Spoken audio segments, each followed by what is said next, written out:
In World War II, the Germans invented a new encrypting method for war. It was the impossible-to-solve Enigma machine. This machine had 5 rotors, 10 connections. The number of possible combinations could be up to 1,000 billions. To decipher these combinations, intelligence officers could only try one by one. How on earth would anyone complete this task? The 6th section of the British Army at the time had 10 members.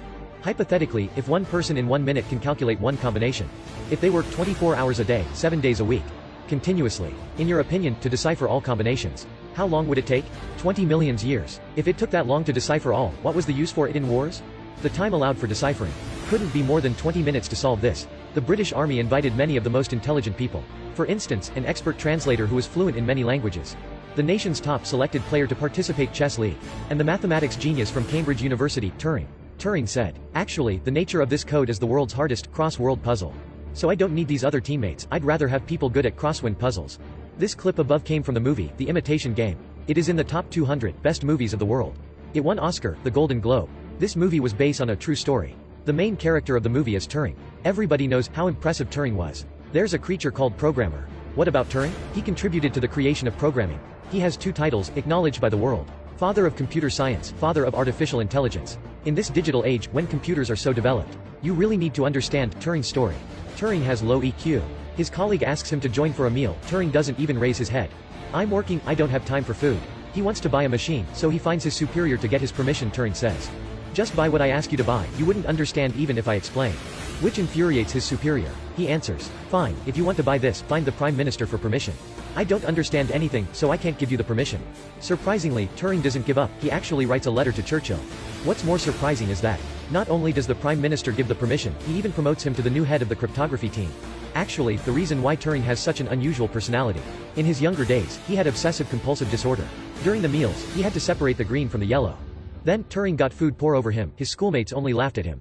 Once, he got trapped under the floor. While the bullies stepped as hard as they can on the floor, Turing suddenly realized, could it be that the louder I am, the more excited they get? Then I won't scream anymore. The bullies trampled for half a day. But then they really left. Turing was right, the students saw he didn't fight back. So they got bored and left. No matter how you see it, his childhood was really pitiful. Back to the present, Turing has just been promoted. Yet he already fires the experts who have been loafing for some new blood, and his recruiting standard is this cross-world puzzle. The intelligence agency posts this on the newspaper, leading to a wave of puzzle solving among the people: engineers, soldiers, students, the elderly. Everyone tries to solve the puzzle.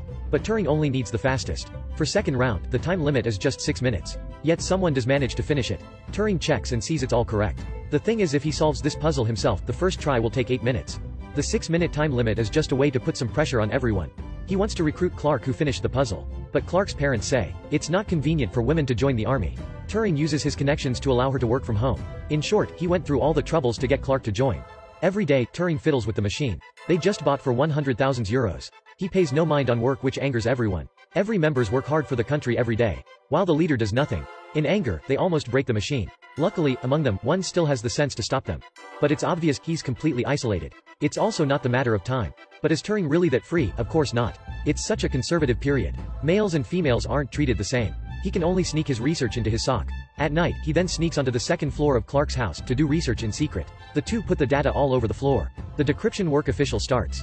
There are billions of combinations. With only the human brains, how long would they have to try? So Turing buys the machine, he also starts to optimize it. His method is very bold. What he wants is not a direct result from the machine. It's actually for it to calculate what its next step should be.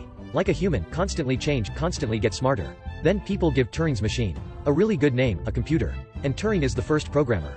Though Turing is really smart, he has low EQ. Luckily, he has Clark. She tells Turing, no matter how smart you are, you can't do all the work, all by yourself. You have to increase your leadership, improve the relationships with your colleagues. This Turing guy really listens to her advice. The solution isn't difficult. Turing buys an apple for each member. He then nervously tells a funny story. Though it isn't funny, at all. But the colleagues in respect give him a smile. Anyhow, during the period, his colleagues can feel Turing's determination to decipher the codes. So they accept him. They help Turing with the optimization of his machine. As a result, 1 year later, it runs 500 times faster. They prepare to turn on the machine once again. Turing is very excited. He says hopefully, in 24 hours, the intelligence of the German army can be deciphered. Turing then sits in front of this machine for days. His superior gets wind of this. He brings some officers to stop his work. They force Turing to turn off the machine. Turing is then handcuffed. They say Turing has to be fired. Turing starts reasoning, but he isn't good with words. He also can't argue back with his superior. Surprisingly, his colleagues appear. If you fire him, we will also quit. Those who are in that room at the time are all British's top decryption experts. If they all get fired, nobody is up for this job. The superior can't risk angering them all. He can only release Turing. But he also cruelly says, "You guys only have 1 month, there's no time nor resource left for you to waste." Meanwhile, Clark runs into some issues. Her parents tell her, "You're 25 yet you haven't found someone, and every day you work some mysterious job, just go home." Hearing this, Turing immediately got anxious. If Clark goes home in this critical time, how can he continue the work? So he takes out a wire, he wraps it around his finger. He moves skillfully, he proposes to Clark to hold her back. Turing's colleagues join the celebration at the bar. Clark brings her best friend. While they're having a chat, her friend unintentionally says, "Everyone has some small habits. For example, she once met someone. In the beginning of every letter, that person added, 'silly.'" It's unclear what that meant. Hearing this, Turing's eyes light up. As the German army should also have some habits. If they use the discovered words to calibrate the machine's performance will increase at least thousands of times. Understanding this, without caring for anything else, Turing runs straight to the lab. After finding the key, they start the machine. After few minutes, the machine finishes. Turing finally has the result. They then enter the result into the encryption machine, and receive some coordinates. They were correct, they hug each other while crying. From this point onward, the German intelligence will have no secrets. But then they discover though this intelligence can be deciphered, the war cannot be stopped. The British intelligence deciphers an information. Half an hour later, the German army will attack some unknown fleet. Their chance to act has finally come. The colleagues pick up the phone to call the higher up. But Turing takes the phone. He says if the German army wants to attack, then let them be. He then throws the phone. The colleagues all think Turing is so happy to solve the code that he loses his mind. But Turing says, "We took 2 years to decipher the intelligence. Sure, we can save people. But the next day, the German army will immediately change the code. That's why we can't save people even if it's our families. Because our mission is to save our country, save the world, and win the Second World War." Turing meets the chief of the British intelligence to give a request. He says we don't want to become this war's heroes. The fact that we can decrypt the German intelligence must be kept a secret. Next, we want to expand into a new system to find out which attack should be stopped and which should be allowed. We must do this. We must act less to ensure victory, to not attract the German army's attention. So we can save more lives. The chief is moved by his sacrificial spirit. He decides to help him with this secret mission. Returning to the intelligence agency, Turing suddenly finds out a colleague is a Soviet Union spy. He is hesitant if he should expose that colleague. He hurries home, but he finds his superior waiting at his house. Turns out, he already knew his colleague is a spy. But he needs a spy to leak the intelligence to the Soviet Union. The normal method, the Prime Minister probably wouldn't allow. He's a bit inflexible, so this chief can only choose this unthinkable method for victory. Since the Soviet Union is their ally. So this dubious method of winning the war can be considered treason. But with Turing, with such a stubborn person, he has to use some tricks. He asks for his help, or else the army will capture Clark. No other choice, Turing agrees. But he's worried that these people will go back on their words. So Turing meets Clark, he insults her so she would leave. The next period was painful for Turing as it's extremely brutal. With of Turing's calculation, blood is almost certain to spill. Each day, Turing has to decide who to die, who to live. They work constantly to lead the Allies to victory. But they remain unknown to the end. After all, this is their decision. The defense of Stalingrad, the Battle of Ardennes, the Normandy landings. Without the help from the intelligence, these critical victories couldn't have been made. Seems like everyone like a fake victory. Freedom against cruel oppression, democracy against authoritarianism. The blood of the soldiers soaks the ground. Their war as 6 madmen solving puzzles. Fighting till the end in a small town. Second World War ends. The chief summons these people, he announces disbandment. You have to destroy everything, the war has ended. But there will always be another war. If other armies find out, Britain can decipher the highest level intelligence. It's probably not the best for our country.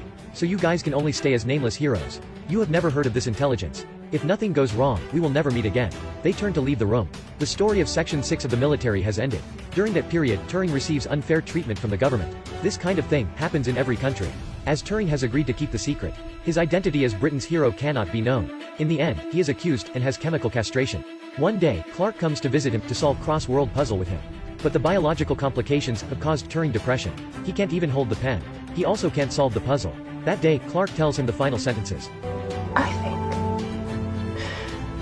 that sometimes it is the people who no one imagines anything of, who do the things that no one can imagine.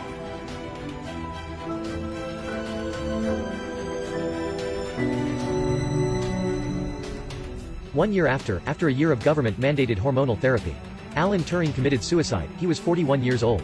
In 2013, Queen Elizabeth II granted Turing a posthumous royal pardon, honoring his unprecedented achievements. Historians estimate that breaking Enigma shortened the war by more than 2 years, saving over 14 million lives. And all of this remained a government-held secret for more than 50 years. Turing's work inspired generations of researches on what scientists call Turing machines. Today, we call them computers. The movie ends here. The Imitation Game told the fascinating life of Turing, though he wasn't good with words. But regarding the emotional aspect,